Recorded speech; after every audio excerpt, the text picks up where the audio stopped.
I hope this streaming video, the streaming live or the video, finds you doing well. As you can probably tell by the description and the title, we are going to be talking about cheating spouses. This is probably what is should be on the top 10 things to talk about for religious people and for religious organizations to talk about. This is a topic that it always hits home, and it hits home hard, very, very hard. Lives have been destroyed because of a cheating or cheating spouses, or both of them were cheating. This is not, this will never be what I believe that our Heavenly Father wants for people. I just don't believe that. I believe that He wants us living holy lives, free from divorce, free from ruining other people's lives.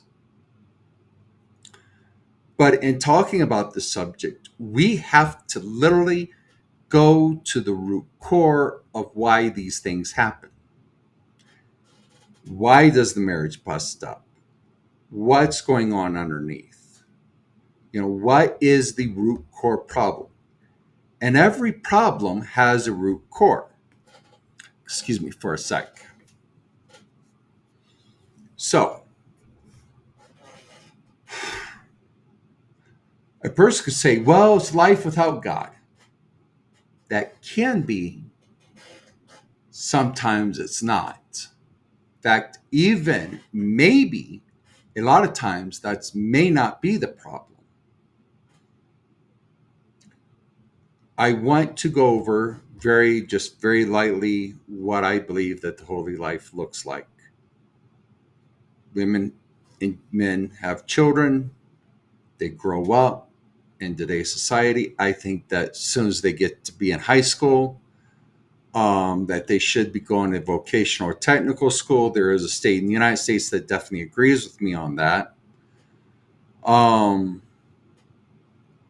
And I believe, or if they can't get to vocational or technical school during high school years, get them in, get them out as soon as possible, and then help them build the life where people can be successful. And then not only that, but after they're out of vocational or technical school, or preferably after they get a job and they're becoming successful, then let's talk about getting them married. Because God originally designed sex to be between one man and one woman. That was absolutely the original design. And that is clear in Genesis chapter 1 and chapter 2. That was the original intent. And we should go by that. Or if we can't go by it as closely as we possibly can as individuals. So, a person being a godly person can or cannot be part of the problem, be part of the solution. I will say this, that I dearly believe.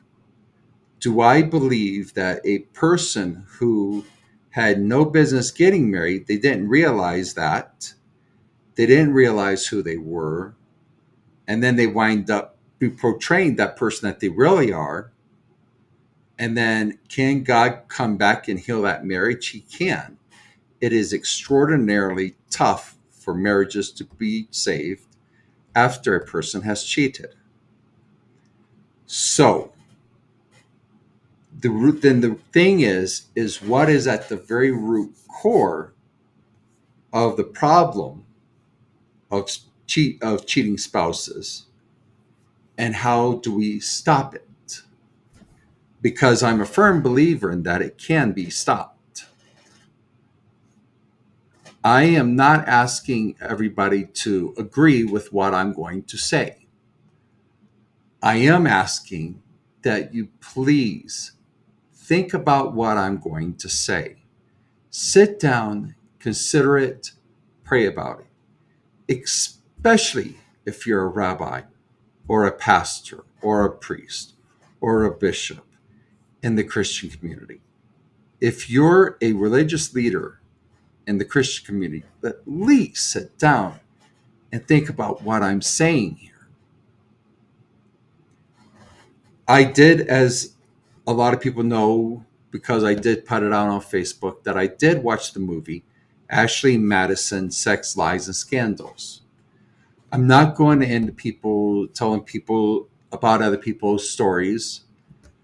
I am going to brush over it just very lightly, and there's important things about it that we need to talk about.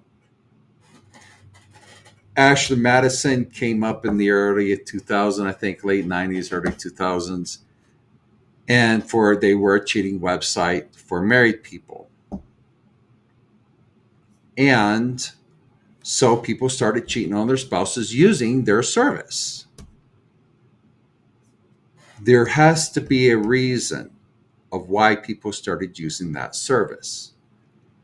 In my humble opinion, and I want you to understand, I am speaking in generalities.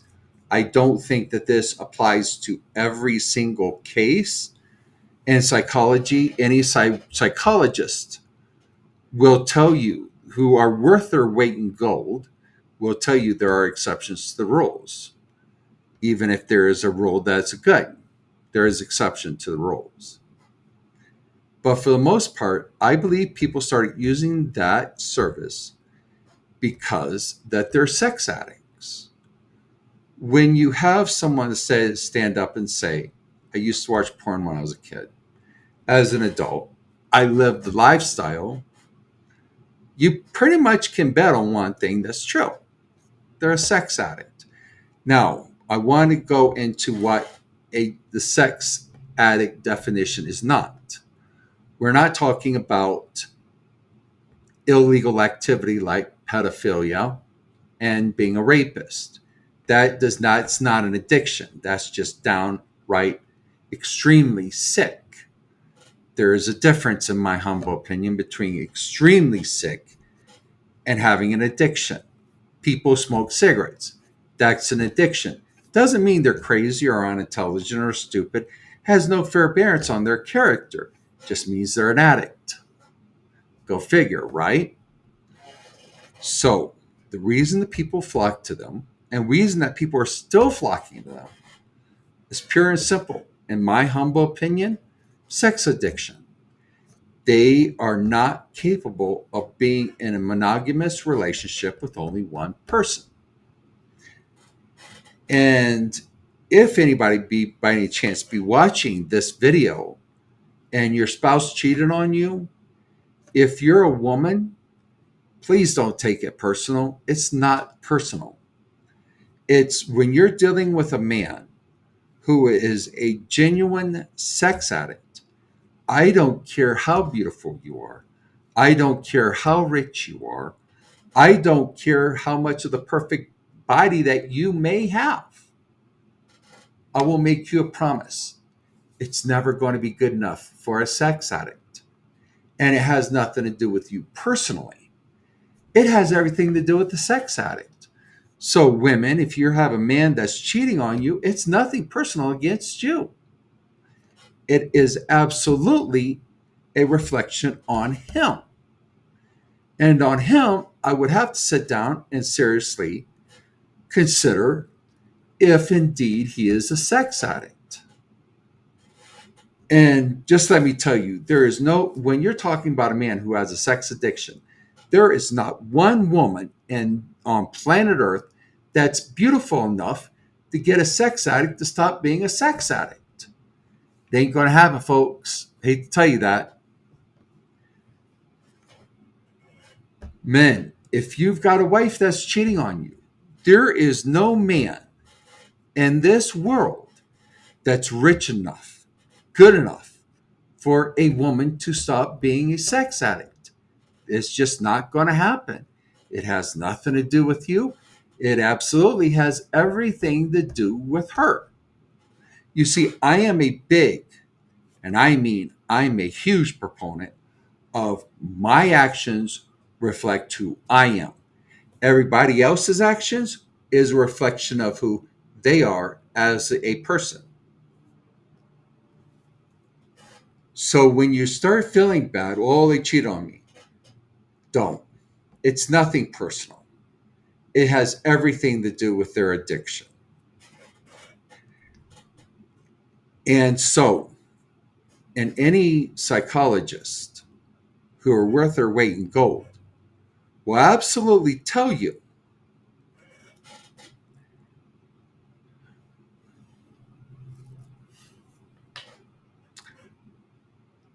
that sex addiction is not really something that's just going to be cured just because a man's with a beautiful woman. This is his problem. And if the woman's a sex addict, it's her problem. The thing is how do we stop people from being hurt, seriously hurt, emotionally and mentally damaged? There goes the real question. Not how are we going to stop sex addiction? Good luck. The only way that we can stop sex addiction is if God is faithful enough to stop that person, heal that person in a way that they stop being a sex addict. That's up to God. But what steps can we human beings take? Number one, absolutely pointing people to Torah, pointing to people to Judaism. That is the number one. That's step one right there, because I'm telling you, I know this beyond the fact. Judaism is that line where God meet people. And it's right there. And I know it beyond the fact. So that's first. Let's soften people's hearts up with Torah. My heart has been softened by Torah. I realize and understand because of Torah that I have to love God the way He wants to be loved. And I have to love other people the way that God wants me to love other people. And let me be the first to tell you that first and foremost comes in not hurting anyone for any reason. We're not allowed to hurt. Let me rephrase that. We're not allowed to unjustly hurt another person. And because a person is a sex addict doesn't mean, well, it's my disease, I shouldn't be held responsible. Yeah, you should. Every bit of it. But how do we stop this? How do we put an end to this? Number one, as much as I love my Christian brothers and sisters, there is a few false beliefs out there. Number one, everybody should get married or they're going to go to hell. That would be the first one. Oh, you got to get married so you only have sex with one person or you'll go to hell. I just don't believe that. I will not go into particulars on this, but if a man or a woman has watched a lot of porn, right there, that is a huge red flag that this person may not be marriage material. That is like huge. I mean, if you don't think that's a huge red flag, how big do you want it to be? Because however you want it to be, that's as big as it is. That's a red flag. If somebody says, yep, I've watched porn a lot, and you're wanting a monogamous marriage, I would be taking a very close look at that person.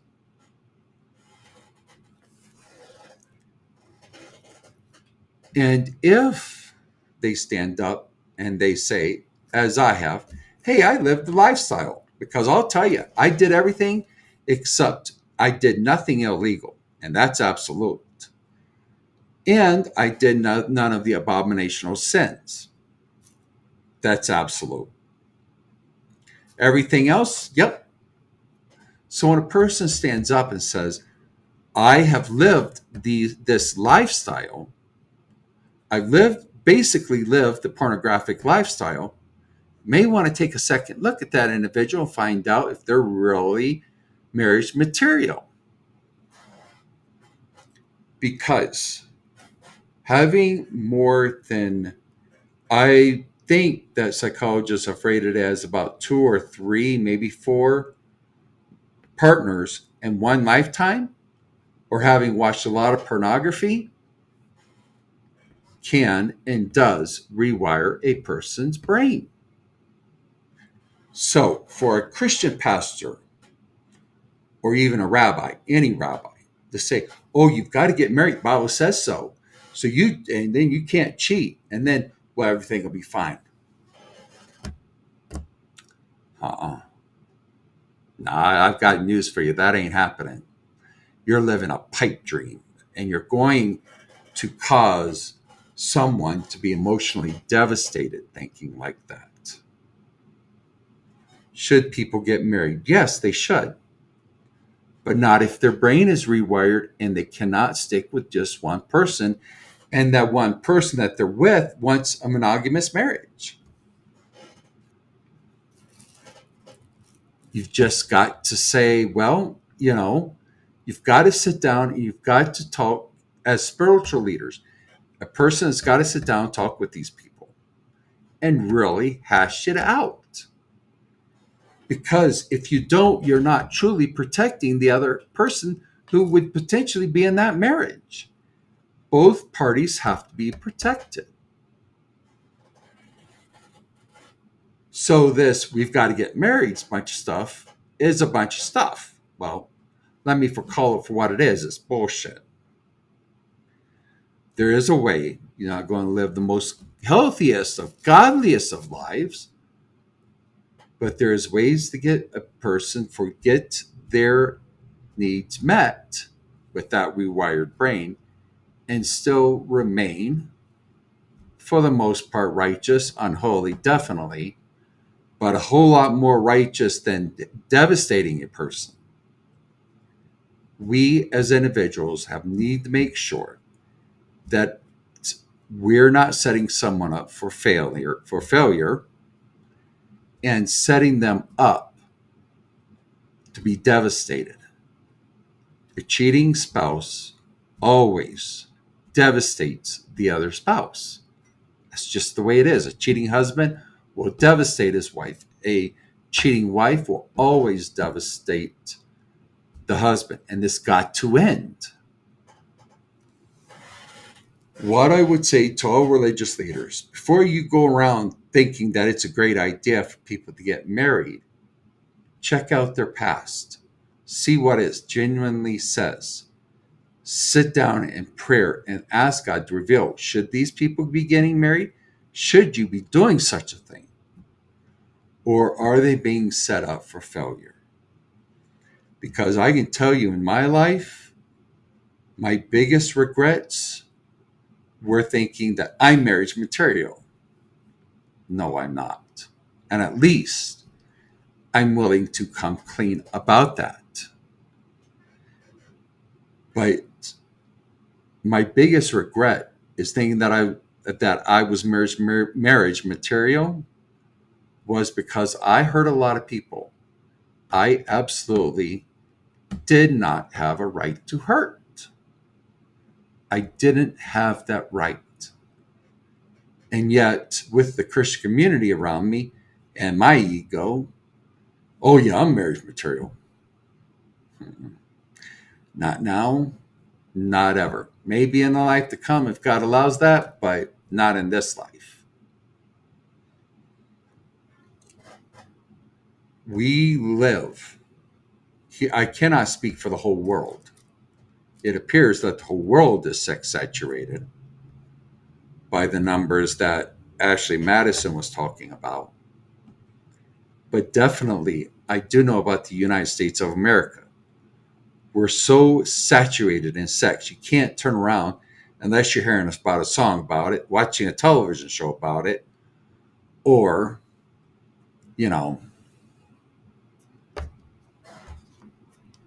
somehow it's in your face about sex. It's just that we live in the most sex saturated place that could ever be. And let's see here. I'm just going to check one little thing here.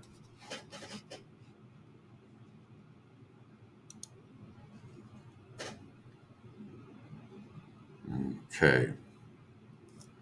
So I was just checking to see if I had any chats on the Facebook feed. I might have said something that might be a little interesting here. I'm always up for it. I love taking questions. So, okay, not well. All right. Well, anyhow, we in the United States are so saturated by sex. It's just everywhere we turn.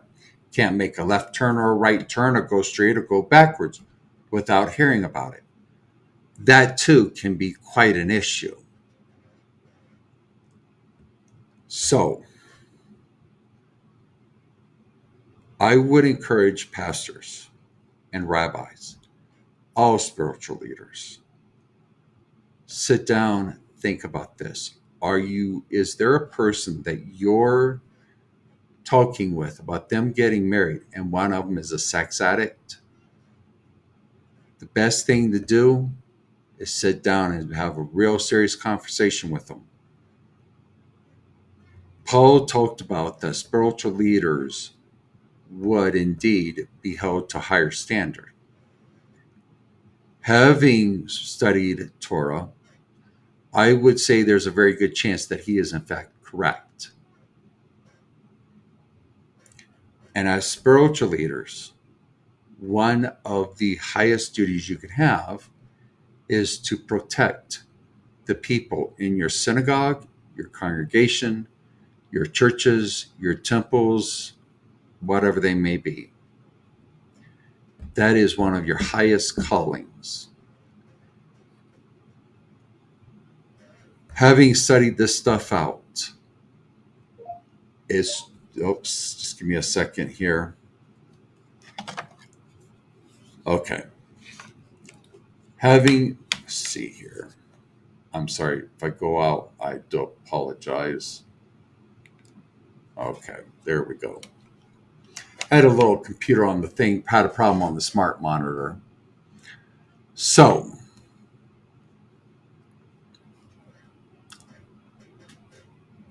we have to be careful about the advice we give people because of the day and age that we live in. And this is one of the toughest times in human history to be alive. And especially try to be a godly, righteous individual. I think it's time that we start rethinking what we're teaching. Because as much as I love my Christian brothers and sisters, some of what you guys believe is just not completely correct. It just isn't.